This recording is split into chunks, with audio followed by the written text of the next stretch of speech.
नमस्कार, मैं संजय सिन्हा। दोस्तों, आज मैं अपनी बात शुरू करूंगा इंग्लिश भाषा ज्ञान से। आप पूरा वीडियो देखिएगा। आपका पूरा वीडियो देखना इसलिए जरूरी है क्योंकि एक फैसला, जी हां, सिर्फ एक राजनीतिक फैसला पूरी पीढ़ी को सैकड़ों साल कैसे पीछे धकेल देता है, आप इस वीडियो को देखकर समझ जाएंगे। आइए पहले बात करते हैं इंग्लिश की। इंग्लिश इंडो यूरोपीय परिवार की एक भाषा है जिसकी उत्पत्ति मध्ययुगीन इंग्लैंड में हुई थी। इसके बहुत गहरे इतिहास में जाने की जरूरत नहीं है, सिवाय इस सच को जानने के कि दुनिया में सबसे अधिक बोली जाने वाली एक भाषा है। आबादी के हिसाब से भले आपको पता हो कि चीनी और स्पेनिश सबसे अधिक बोली जाने वाली भाषा है, लेकिन सच्चाई यह है कि इंग्लिश सही मायने में दुनिया की भाषा है।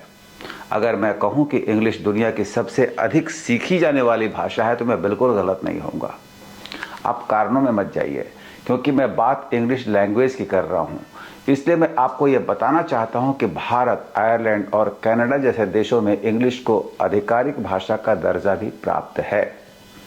लेकिन दुनिया में ऐसे बहुत से देश हैं जहां कानूनी रूप से भले परिभाषित नहीं किया गया हो, जैसे अमेरिका, यूके और कई अंतर्राष्ट्रीय संगठनों के अलावा साइंस, ट्रेड, टूरिज्म, एंटरटेनमेंट और अब इंटरनेट की आधिकारिक भाषा भी इंग्लिश ही है। मैं जो कहना चाह रहा हूं आप समझ रहे हैं। इंग्लिश एक ऐसी भाषा बन गई थी या बन गई है जिसकी उपेक्षा पर आप चाहे जितना इतराएं, लेकिन हकीकत यही है कि बिना इंग्लिश के आप पिछड़ जाते हैं। आपने विधु विनोद चोपड़ा की बहुत चर्चित फिल्म 12वीं फेल देखी होगी। नहीं देखी होगी तो उसके बारे में सुना होगा कि कैसे एक बहुत गरीब लड़का बहुत मेहनत करके बिना इंग्लिश सीखे जाने यूपीएससी की परीक्षा देता है और आईपीएस बनता है। फिल्म देखते हुए आप मूल कहानी में लड़के की गरीबी देख रहे थे और फिल्मकार फिल्म में इसी पक्ष को उभार भी रहे थे। पर फिल्म को गंभीरता से देखिएगा और समझने की कोशिश कीजिएगा तो असली वजह थी लड़के को इंग्लिश का ज्ञान नहीं होना। दोस्तों, ये सोचने वाली बात है। हम गुलाम थे और गुलामी के इन्हीं वर्षों में भारत में लॉर्ड मैकेले ने यहाँ अंग्रेजी माध्यम से शिक्षा शुरू की। बेशक मैकाले का मकसद अपनी तरह भाषा बोलने वाले लोगों को तैयार करना था और उन्हें शासन में सुविधा मिलनी थी, जनता उनकी भाषा समझती, ये तस्वीर का एक पहलू था। दूसरा पहलू यह भी था कि जनता भी हुक्मरान की भाषा समझती, क्योंकि भारत के बारे में कहावत है कि कोस कोस पर बदले पानी और 4 कोस पर वाणी। जी हाँ, हमारे देश भारत में हर एक कोस की दूरी पर पानी का स्वाद बदल जाता है और 4 कोस पर भाषा यानी वाणी भी बदल जाती है। ये बात सच थी कि इंग्लिश को शिक्षा की भाषा में शुमार किए जाने से ये देश अनजाने में ही सही लेकिन एकीकृत हो रहा था। ब्रिटिश गुलामी काल से पहले आपको पता है कि भारत में मुगल राज कर रहे थे। भारत की आधिकारिक भाषा फारसी थी, क्योंकि ईस्ट इंडिया कंपनी भारत आ चुकी थी और उन्होंने भारत पर कब्जा कर लिया था। तो 1835 में फारसी की जगह अंग्रेजी भाषा को आधिकारिक मान्यता दे दी गई और शिक्षा का माध्यम अंग्रेजी बना दिया गया। चलिए, जिसका शासन होगा उसकी भाषा तो जनता बोलती ही है, यही रीत है। जब देश में अंग्रेजी हुकूमत का विरोध शुरू हुआ तो इंग्लिश का विरोध भी शुरू हो गया। अपना देश अपनी भाषा। अंग्रेजी काल में दक्षिण से उत्तर तक और पश्चिम से पूर्व तक भारत एक हो चुका था, पर हिंदी हर जगह प्रचलित नहीं थी, क्योंकि 4 कोस पर जहां वाणी बदल रही थी वहां घर घर में हिंदी नहीं पहुंची थी। सभी के पास अपनी भाषा थी, जिन्हें हम स्थानीय भाषा कहते हैं। मुद्दा स्थानीय बोली या भाषा नहीं, मुद्दा था जब देश एक हो गया था तब भाषा एक होनी चाहिए थी और अंग्रेजों ने इंग्लिश को एक आधिकारिक भाषा बनाकर देश को एक करने में महत्वपूर्ण भूमिका निभाई थी। आप इसे अंग्रेजों की चाल कहें, ये चाल ही थी, पर यह अनजाने में एक ऐसी भाषा बन गई थी या बन रही थी जो पूरे देश को जोड़ रही थी। वरना आप सोचिए कि दक्षिण में तमिल, तेलुगु, कन्नड़ से हम रूबरू नहीं थे और दक्षिण के लोग हिंदी से रूबरू नहीं थे। पर एक भाषा, भले आप इसे गुलामी की भाषा कहें, देश को एक कर रही थी। देश के सभी महान और बड़े नेता इंग्लिश मीडियम में पढ़कर तैयार हो रहे थे, इंग्लिश पढ़कर तैयार हो रहे थे। खुद महात्मा गांधी के बारे में कहा जाता है कि वो बेहतरीन इंग्लिश जानने वाले भारतीय थे। उनकी अंग्रेजी का लोहा अंग्रेज भी मानते थे। सुभाष चंद्र बोस और दूसरे तमाम बड़े नेता अंग्रेजी की भाषा के स्कूलों में पढ़कर देश की आज़ादी की लड़ाई में लगे थे। लेकिन ऐसा नहीं था कि इंग्लिश शिक्षा की आधिकारिक भाषा हो गई थी तो लोग हिंदी या स्थानीय भाषा नहीं बोल रहे थे या नहीं सीख रहे थे। हिंदी क्षेत्र में हिंदी और जहां की जो भाषा थी वो चल ही रही थी, पर इंग्लिश एक ऐसी भाषा हो गई थी जिसे आप हुक्मरानों की भाषा कह सकते हैं। 1947 में भारत आज़ाद हुआ। बहुत चलताऊ कहावत अभी भी प्रचलित है कि अंग्रेज तो चले गए लेकिन अंग्रेजी छोड़ गए। हमारे देश में हमारे लोग सत्ता में आ गए। बस आज वीडियो को मैंने आपके लिए सिर्फ इतना ही बताने के लिए बनाया है कि भारत में ऐसे कई हुक्मरान हुए जिन्होंने बदलते समय में यह समझ लिया था कि चाहे कारणों से ही सही, इंग्लिश अब एक महत्वपूर्ण भाषा है। क्योंकि अंग्रेजों के राज में कहा गया था कि सूरज कभी अस्त नहीं होता, अर्थात उनका राज दुनिया भर में फैला था, तो इंग्लिश चाहे अनचाहे दुनिया भर में प्रचलित भाषा हो चुकी थी। लेकिन आज़ादी के बाद देश में दो तरह की सोच विकसित हुई, स्थानीय माध्यम और अंग्रेजी माध्यम। बहुत लंबे शोध में जाऊंगा तो ये बता पाऊंगा कि अंग्रेजों के जाने के बाद भी भारत में शासन की भाषा क्योंकि अंग्रेजी ही थी, और ये ज़रूरी था क्योंकि पूरब से पश्चिम तक और उत्तर से दक्षिण तक इसी भाषा में एक रूपता थी, और इसे ही आधिकारिक भाषा के रूप में आज़ाद भारत ने स्वीकार भी किया था। आप मेरे आज के विषय को बहुत उबाऊ मानकर देखने से रुक मत जाइएगा, ज़रूर देखिएगा, क्योंकि इसमें बहुत गहरी बात छिपी है। मेरा आज का विषय देश के करोड़ों नौजवानों का असल में दर्द है। एक तरफ सरकार इंग्लिश को महत्व दे रही थी, दूसरी तरफ कुछ नेता हिंदी को शिक्षा का माध्यम बना रहे थे, बिना दूरदृष्टि के कि क्या पूरा देश हिंदी हिंदी हो पाएगा। बेशक चाहे अनचाहे इंग्लिश भारत पर थोपी हुई भाषा थी, लेकिन धीरे धीरे ये पूरी दुनिया की भाषा हो चुकी थी, सिवाय उन देशों के जो अंग्रेजी उपनिवेश नहीं थे, जैसे चीन, रूस और जर्मनी, फ्रांस, इटली, जापान, ऐसे कुछ देश थे। लेकिन बदले समय में इन सभी देशों ने महसूस किया कि क्योंकि दुनिया की भाषा इंग्लिश हो गई है, तो उन्होंने इंग्लिश को देर से ही सही आत्मसात करना शुरू कर दिया था।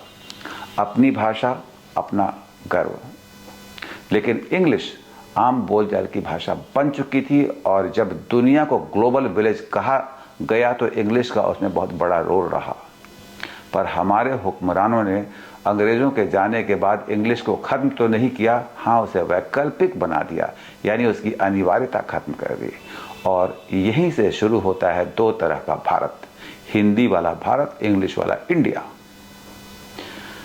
क्योंकि इंग्लिश के स्कूल प्रॉपर स्कूल थे, लिहाजा वहाँ टीचर प्रशिक्षित थे, और हिंदी वाले विद्यालय गुरुजी पैटर्न पर थे, तो धीरे धीरे ऐसा होने लगा कि इंग्लिश शहरी और अफसरी की भाषा होती चली गई और हिंदी गरीबी की भाषा। आप बहुत बारीकी से विचार करेंगे तो पाएंगे कि भारत के हिंदी भाषी क्षेत्र में भावनात्मक स्तर पर हिंदी को कुछ इस तरह भुनाया गया कि कई पीढ़ियां अधूरी शिक्षा के साथ तैयार हो गईं, और इसकी शुरुआत आज़ाद भारत में गुलामी की भाषा की अनिवार्यता समाप्त करके हुई। लोगों को अच्छा लगा, इंग्लिश का विरोध अंग्रेजों का विरोध है। अंग्रेज जा चुके थे, पर देश को सिर्फ भौगोलिक रूप में दो हिस्सों में बांट कर नहीं गए थे, वो देश को इंग्लिश और गैर इंग्लिश जैसे दो हिस्सों में भी बांट कर गए थे। अमीरी और अफसरी की भाषा इंग्लिश, और गरीबी और चपरासीगिरी की भाषा गैर इंग्लिश। आज इतना लंबा वीडियो बनाने के पीछे मेरा वो दर्द है जिससे मैं खुद गुजरा हूँ। मेरे साथ के लाखों करोड़ों बच्चे गुजरे हैं, और उनमें से एक अगर किसी तरह पढ़कर भाग्य से तुक्के से आईपीएस बन गया है तो आप उसकी कहानी सुनकर तालियां बजा रहे हैं, बिना ये विचारे कि उसका संघर्ष उसकी गरीबी से अधिक शिक्षा की वो व्यवस्था थी जिसे आज़ादी के बाद हमारे हुक्मरानों ने हम पर थोपा। मैं बहुत विस्तार में नहीं जाऊंगा, लेकिन क्योंकि 70 के दशक में बिहार के मुख्यमंत्री रहे कर्पूरी ठाकुर को सरकार ने सर्वोच्च सम्मान देश रत्न से नवाजा है, तो मुझे याद आया कि बिहार में स्कूली पढ़ाई से इंग्लिश की अनिवार्यता समाप्त करने वाले पहले मुख्यमंत्री वही थे। उनके इस फैसले पर तब चाहे जितनी तालियां बजी हुई, सराहना हुई हो, लेकिन एक सच्चाई ये भी है कि बिहार, जहां राजेंद्र प्रसाद जैसे विद्यार्थी थे जिनके बारे में टीचर ने ये लिखा था परीक्षा में कि examinee is better than examiner, वहां की शिक्षा व्यवस्था अचानक धड़ाम कैसे हो गई थी। बिहार की भूमि से जैसे ही इंग्लिश की अनिवार्यता समाप्त हुई, संजय सिन्हा जैसे लाखों विद्यार्थी जो उस काल में फंसे, बिना इंग्लिश के परीक्षा पास होते चले गए। अरे कचरी पढ़ाई और वाह वाह, सुनने में अच्छा लगा, लेकिन क्या भविष्य था उन बच्चों का जो इंग्लिश नहीं पढ़ पाए, जो बिना इंग्लिश जाने परीक्षा पास करते रहे। यही प्रचलन में आया बाद में उत्तर प्रदेश, मध्य प्रदेश, राजस्थान, गुजरात और बहुत सारे राज्यों में। लोग बहुत खुश हो रहे थे कि बिना इंग्लिश जाने उनके नौनिहाल BA MA तक की पढ़ाई कर रहे हैं, लेकिन पढ़ क्या रहे थे वो? तब UPSC क्वालिफाई नहीं कर सकते थे, डॉक्टरी पढ़ नहीं सकते थे, इंजीनियरिंग की सारी किताबें इंग्लिश में थीं, तो करते क्या? कर्पूरी ठाकुर ने इंग्लिश की अनिवार्यता समाप्त की बिहार में, इंग्लिश नहीं। क्योंकि आज कर्पूरी ठाकुर भारत रत्न मिलने के बाद चर्चा में हैं, तो मेरा प्रश्न है, प्रश्न क्या, असल में कहूं तो पीड़ा है कि स्कूल से इंग्लिश की अनिवार्यता उन्होंने खत्म की, इंग्लिश क्यों नहीं खत्म कर दी? अगर इंग्लिश ही खत्म कर देते तो बात दूसरी हो जाती, लेकिन उन्होंने ऐसा नहीं किया था। और उसी शहर में जहां मैं हिंदी माध्यम में पढ़ रहा था, मेरे पिताजी के बॉस के बच्चे इंग्लिश मीडियम में पढ़ते रहे। हम सरकारी शाला में थे, वो सेंट पॉल जैसे किसी प्राइवेट स्कूल में। साफ साफ 2 क्लास तैयार हो रहा था। मैं भी स्कूल जाता था, उनके बच्चे भी स्कूल जाते थे। वो बा बा, ब्लैक शिप और ट्विंकल ट्विंकल लिटिल स्टार पढ़ रहे थे और मैं उच्च हिमालय पर्वत राज रट रहा था। उनके बच्चे पढ़कर इंजीनियर बने, डॉक्टर बने, वकील बने, जज बने, और हिंदी वाले,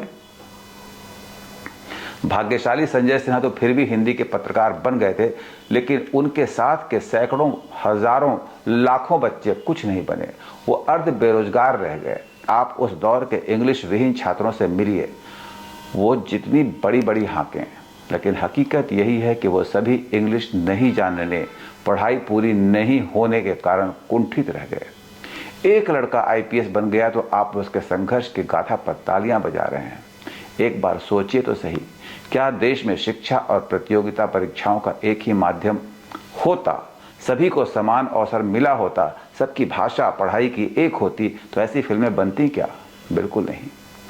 मेरे पास इस विषय पर कहने को बहुत कुछ है, लेकिन आज मैं कर्पूरी ठाकुर, चौधरी चरण सिंह, मुलायम सिंह यादव और राजस्थान, गुजरात, मध्य प्रदेश के उन राजनेताओं से मन ही मन शिकायत रखता हूं जिन्होंने बिना विचारे देश के लाखों करोड़ों नौजवानों का भविष्य बर्बाद कर दिया। मध्य प्रदेश के पूर्व मुख्यमंत्री शिवराज सिंह चौहान ने 2 साल पहले अपने राज्य के बच्चों के लिए मेडिकल की हिंदी की किताब लॉन्च की थी और खुशी से ऐलान किया था कि अब इंग्लिश नहीं जानने वाले बच्चे भी हिंदी में मेडिकल की किताब पढ़ सकेंगे, हिंदी में डॉक्टर बन सकेंगे। मैंने उनसे सवाल किया था, पिछले 18 साल से तो आप ही राज्य के मुख्यमंत्री थे, तो आज हिंदी में डॉक्टरी की किताब पढ़ाने की जगह आपने तब स्कूली बच्चों के लिए सभी सरकारी स्कूलों में इंग्लिश अनिवार्य क्यों नहीं कर दिया? कर देते तो मेडिकल की किताब वो इंग्लिश में ही पढ़ लेते। आखिर बच्चे अंग्रेजी डॉक्टर बनने जा रहे थे, वैद्य नहीं। और हिंदी की कितनी किताबें आप मुहैया करा देंगे? काश आपने उन्हें इंग्लिश पढ़ाया होता। और ऐसा मैं इसलिए कह रहा हूं क्योंकि आपने अपने बच्चों को इंग्लिश स्कूल में पढ़ाया है। यही बात मैंने एक बार यूपी के मुख्यमंत्री मुलायम सिंह यादव से भी कही थी, जब उनके पुत्र अखिलेश यादव ऑस्ट्रेलिया में उच्च शिक्षा प्राप्त कर रहे थे। मुलायम सिंह यादव बतौर मुख्यमंत्री यूपी में हिंदी माध्यम के इतने बड़े पुजारी बन गए थे कि हर सरकारी बोर्ड, यहां तक कि गाड़ियों के नंबर प्लेट तक हिंदी में लिखवा दिए गए थे। सोचिए, हिंदी नंबर प्लेट वाली कोई गाड़ी अगर चेन्नई में पकड़ी जाती तो वहां के अधिकारी किससे पूछते कि क्या नंबर है?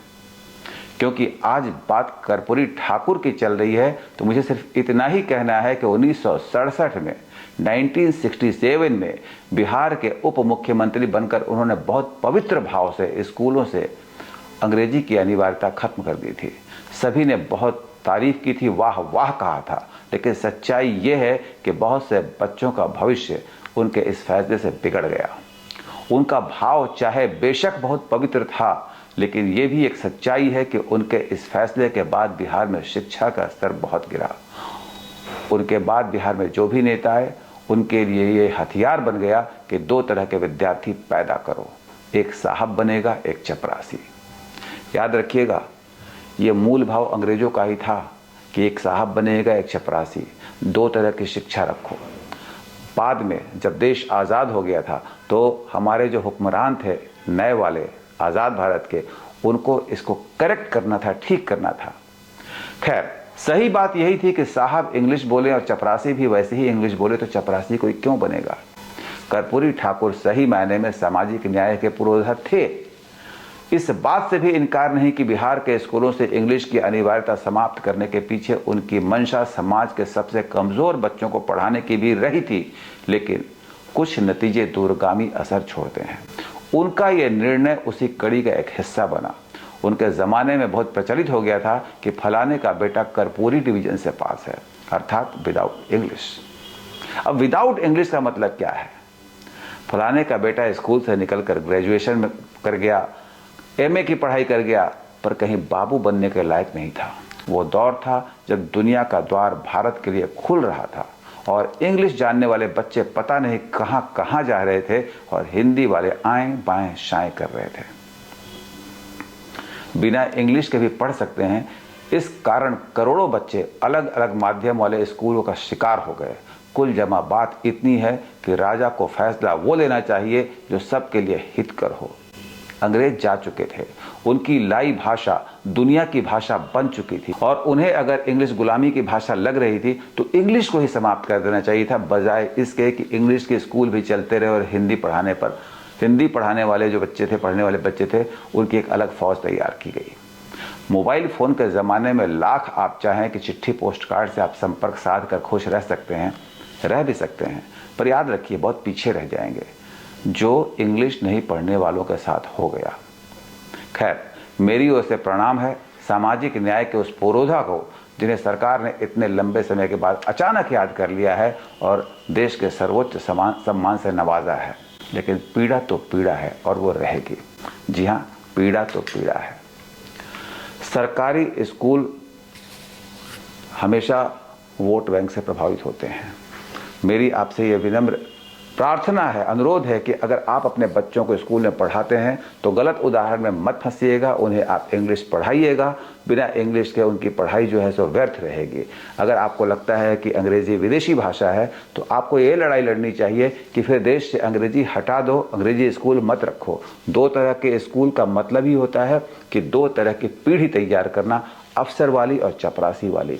ये मत भूलिएगा कि लॉर्ड मैकाले ने जब भारत में ये व्यवस्था शुरू की थी तो लॉर्ड मैकाले ने ऑफिशियली ये बात मान ली थी कि हाँ, हमें एक उच्च वर्ग को शिक्षा देनी है और नीचे के लोगों तक फिल्टर होकर जो ज्ञान पहुंचे सो पहुंचे। तो उसने ये डिवाइड एंड रूल का फॉर्मूला के तहत काम किया था। पर आप या आज के हुक्मरान इस बात को समझ लें कि या तो एक ही भाषा में पूरा देश पढ़े या फिर सबको अंग्रेजी पढ़ने का मौका मिलना चाहिए था। कर्पूरी ठाकुर ने जो फैसला लिया था उसके चलते बहुत सारे बच्चे भुगत रहे हैं।